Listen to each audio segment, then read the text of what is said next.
Class 9 welcome to my YouTube channel Alham science academy. जी students, आज की इस वीडियो लेक्चर में हम अपने चैप्टर नंबर 6 की शुरुआत करने जा रहे हैं और चैप्टर नंबर 6 का क्या नेम है, ट्रिग्नोमेट्री। और इस ट्रिग्नोमेट्री के अंदर हम अपने एंगल्स के ज़रिए से या एक्स वाई प्लेन के ज़रिए से आगे उसको हम जानने की ज़्यादा कोशिश करेंगे। अगर आप मेरे इस चैनल पे न्यू हैं तो आपसे इल्तमास है कि सबसे पहले आप मेरे चैनल को सब्सक्राइब करें, लाइक करें और अपने अकेडमीज़ के फ्रेंड्स, स्कूल्स के फ्रेंड्स के साथ शेयर करें ताकि वो भी एक से फ़ायदा उठा सकें। जी स्टूडेंट्स, आपके सामने मैंने 6.1 एक्सरसाइज का क्वेश्चन नंबर 1 भी राइट किया हुआ है और उसके साथ ही स्टेटमेंट इसकी राइट पढ़ते हैं। क्या लिखा हुआ है क्वेश्चन नंबर 1 के अंदर कि find in which quadrant the following angles lie, और आपने क्या फाइंड करना, साथ ही write a coterminal angle for each. यानी हमारे पास क्वेश्चन नंबर 1 के अंदर कितने पार्ट्स गिवन है, 5 पार्ट गिवन है और आपने सिंपल इसमें क्या चीज़ फाइंड करनी है, ये सारे जो हमारे पास एंगल हैं, ये एंगल किस क्वाड्रेंट के अंदर अप्लाई होते हैं और उसके साथ साथ इसका को टर्मिनल पॉइंट भी फाइंड करना है हर एक का। ओके स्टूडेंट्स, ये थी इसकी स्टेटमेंट। अब इसका फर्स्ट पार्ट आपके सामने लिखा हुआ है 65 डिग्री। अब आपने बताना है कि ये जो 65 डिग्री है ये किस क्वाड्रेंट के अंदर लाई करती है। अब आपका पहला मेरे पास क्वेश्चन आ गया कि सर ये क्वाड्रेंट क्या होता है, ये first quadrant, second quadrant, third quadrant, fourth quadrant क्या होते हैं। अब हम इसको सबसे पहले समझते हैं, उसके बाद इन पार्ट्स की तरफ बढ़ेंगे। अब आपको मैंने लास्ट टाइम पढ़ाया था चैप्टर नंबर 5 की स्टार्टिंग पे ही कि आपके पास एक एक्स वाई प्लेन होता है। यानी ये जो आपके पास हॉरिजॉन्टल लाइन नज़र आ रही है, ये आपके पास हॉरिजॉन्टल लाइन है और ये जो आपके पास एक एरो और नज़र आ रही है, ये आपके पास वर्टिकल लाइन है। ओके स्टूडेंट्स, अब आप ये देख रहे हो कि ये आपके पास एक एल बन रहा है, एल है ना ये, यानी इसको हम क्या कहेंगे, फर्स्ट क्वाड्रेंट कहेंगे, जिसके अंदर एक्स वाई दोनों पॉजिटिव आते हैं और आपको पता है ये 0 से स्टार्ट होता है और 90 तक, ये जो 90 डिग्री बनता है आपके पास, ये जो आपके पास 90 डिग्री बनता है, ये एंगल ही है। ठीक है, ये इसको हम फर्स्ट क्वाड्रेंट कहते हैं और उसके साथ वाले को हम 90 से 180 के दरमियान, यानी ये जो हमारे पास एंगल बनेगा ये सेकंड क्वाड्रेंट बनेगा। और आगे 180 से 27 टू 70 तक जो हमारे पास एंगल बनेगा, ये हमारे पास थर्ड क्वाड्रेंट कहलाएगा। आगे 270 से लेके 360 तक हमारे पास जो बनेगा क्वाड्रेंट, वो हमारे पास फोर्थ क्वाड्रेंट कहलाएगा। यानी जितने भी एंगल आएंगे 270 से लेके 360 तक, तो ये हमारे पास फोर्थ क्वाड्रेंट के अंदर आते हैं। ओके स्टूडेंट्स, अब आप ये देख रहे हो कि 0 से लेके 90 तक फर्स्ट क्वाड्रेंट होता है, 90 से 180 तक सेकंड होता है, 180 से 270 तक थर्ड होता है और आगे 270 से लेके 360 तक फोर्थ होता है। ये बात हमें समझ लग गई।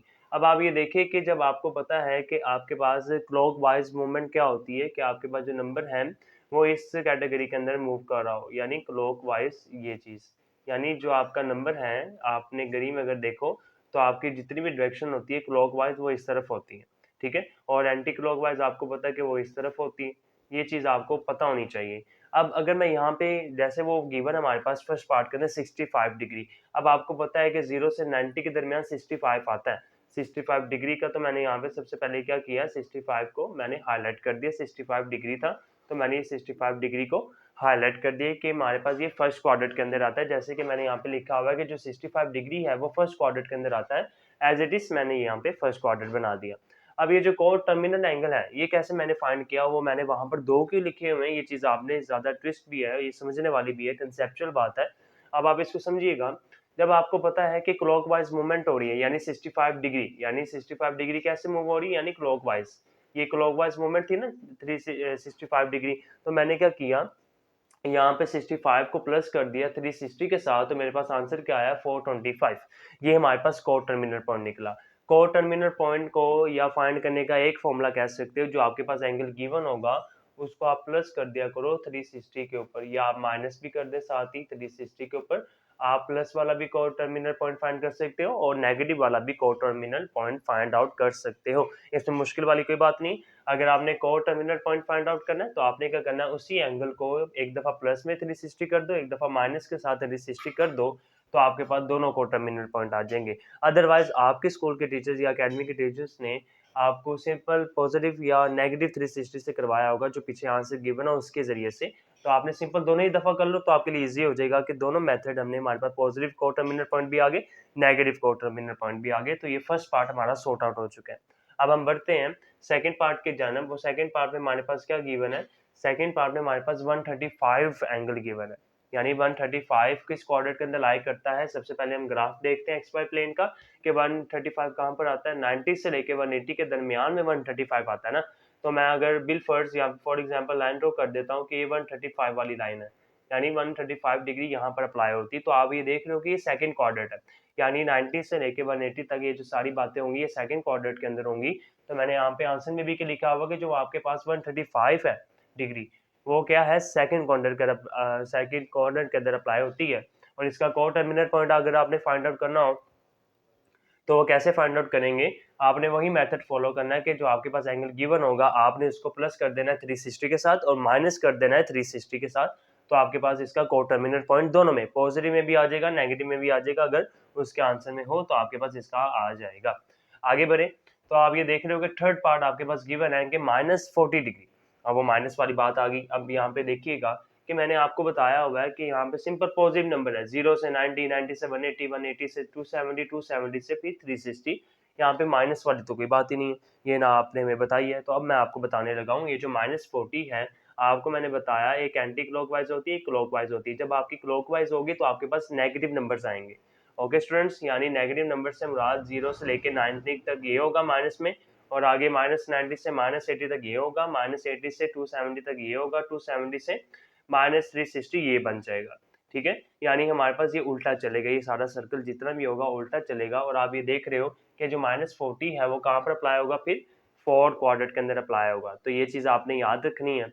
यानी हमारे पास एंड क्लॉकवाइज में नेगेटिव नंबर्स आते हैं और आपके पास जो एंटी क्लॉकवाइज है उसके अंदर पॉजिटिव नंबर आते हैं। ये देखिए मैं यहाँ पे साइन भी लगा देता हूँ। आपके पास जो है एंटी क्लॉकवाइज में आपके पास पॉजिटिव होते हैं और ये क्लॉकवाइज में आपके पास हमेशा नेगेटिव होते हैं। तो ये चीज़ आपने इसको मार्क भी कर लीजिएगा। अब ये देख रहे हो कि -40 डिग्री है तो आपको पता है 0 से फिर 90 में यहाँ पे बन जाएगा, तो ये फोर्थ क्वाड्रेंट बन जाएगा। तो ये फोर्थ क्वाड्रेंट आपके पास इसका लाई कर दिया हमने, और उसके साथ साथ इसका को टर्मिनल पॉइंट फाइंड आउट करना है। तो वही मेथड है कि आपने इसी के एंगल के साथ आपने प्लस कर देना है 360 को, और इसी के एंगल के साथ आपने माइनस कर देना है 360 को। तो जैसे कि मैंने आपके सामने किया हुआ है। आगे बढ़ते हैं इसके पार्ट नंबर 4 की जानब। क्वेश्चन नंबर 1 के क्या लिखा हुआ है कि 210, यानी ये कौन से क्वाड्रेंट के अंदर लाई करता है। यानी हमारे पास 90 डिग्री से 180, 180 से 270 है ना, और आपके पास यहाँ पे क्या गिवन है 210। तो आपको पता है 180 से 270 के दरमियान होता है 210। तो आपको पता चल जाना चाहिए कि ये हमारा कहाँ पे लाई करता है, थर्ड क्वाड्रेंट के अंदर अप्लाई होगा। तो जैसे कि मैंने यहाँ पे लिखा हुआ है कि जो आपके पास क्वेश्चन नंबर 1 का 4 पार्ट है 210, ये थर्ड क्वाड्रेंट के अंदर अप्लाई होता है। तो मैंने एज इट इज वहां पर अप्लाई कर दिया। अब आपने इसका को टर्मिनल पॉइंट भी फाइंड आउट करना सिंपल से। तो कैसे करेंगे, इसी के एंगल के ऊपर हम प्लस कर देंगे इसके एंगल के साथ 360, और इसी के एंगल के साथ हम -360 भी कर देंगे। तो इसके दोनों कॉर्नर पॉइंट निकल आएंगे। अदरवाइज बुक के पीछे आपके पास एक कॉर्नर पॉइंट लिखा होगा, इसके अंदर कोई मुश्किल वाली बात नहीं, कोई इसके अंदर एरर नहीं आएगा। आप सिंपल एक दफा प्लस भी कर देंगे, एक दफा माइनस कर देंगे, तो आपका आंसर क्लियर हो जाएगा। अब आगे बढ़ते हैं, यानी 5 में कि आपके पास -150, यानी -150 एक आपके पास एंगल गिवन है, और आपको मैंने बताया था माइनस एंगल जब भी आएगा यानी वो क्लॉकवाइज होगा। यानी 0 से 90, 90 से 180, और 90 से 180 में आपके पास थर्ड क्वाड्रेंट बनता है। तो आप यहाँ पे लिखेंगे कि -150 डिग्री लाई करता है थर्ड क्वाड्रेंट के अंदर। तो इसका को टर्मिनल एंगल क्या होगा, यानी -150 जो एंगल है हमारे पास उसको प्लस कर दोगे 360 के साथ, और इसको माइनस भी कर दोगे 360 के साथ, तो आपका ये को टर्मिनल पॉइंट निकल आएगा। जी स्टूडेंट्स, आई होप आपको इस क्वेश्चन नंबर 1 के एक्सरसाइज 6.1 की कंप्लीट समझ लग चुकी है। एक दफ़ा रिवाइज कर देता हूँ कि इसके अंदर हमने सिंपल क्या चीज़ फाइंड आउट करनी थी। सबसे पहले हमने एंगल को हमने ग्राफ के अंदर देखना था कि वो कौन से क्वाड्रेंट के अंदर बनता है। क्वाड्रेंट के अंदर अगर फर्स्ट में बनता है तो हमने क्या करना था, सेकंड में बनता है तो कैसे करना था, हमने सारा सॉर्ट आउट कर लिया। आगे बने तो इसका हमने को टर्मिनल पॉइंट भी फाइंड आउट किया। तो को टर्मिनल पॉइंट कैसे फाइंड आउट किया, हमने उसी एंगल के साथ जो हमें गिवन था हमने इसको +360 कर दिया और -360 के साथ इसको सल्यूट कर लिया, और इसके हमने दो पॉइंट्स, कॉर्नर पॉइंट्स हमने फाइंड आउट कर लिए। आई होप स्टूडेंट्स आपको इस लेक्चर की कंप्लीट समझ लग चुकी है। अब हम नेक्स्ट वीडियो लेक्चर के अंदर 6.1 का क्वेश्चन नंबर 2 को भी कंप्लीट करेंगे, और इंतहा ईजी स्टेप्स के जरिए से करेंगे, और कंप्लीट समझने की भी सॉर्ट आउट करेंगे। अब मुझे इजाज़त दीजिए, मिलते हैं किसी नेक्स्ट वीडियो लेक्चर के लिए। तब तक के लिए अपना ख्याल रखिएगा और मुझे इजाज़त दीजिए। अल्लाह हाफिज़।